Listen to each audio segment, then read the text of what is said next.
ছোঁয়া।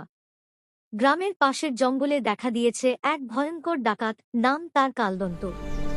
সে গোপনে খাবার চুরি করছে আর নিরীহ মানুষকে ভয় দেখাচ্ছে। খবর পেয়ে রাজা ইন্দ্রবর্মা গভীর চিন্তায় পড়ে গেলেন।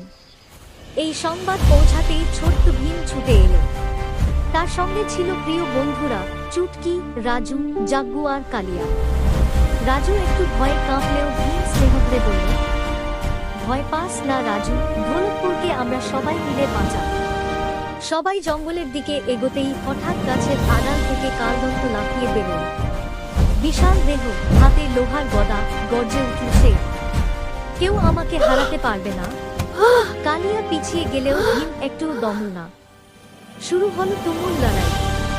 ভীম দক্ষতায় আঘাত এড়ায়, জাগ্গু ওপর থেকে কলা ছোড়ে, রাজু দড়ি দিয়ে পা বাঁধতে যায়, তবু ডাকাত শক্তিশালী। ঠিক তখন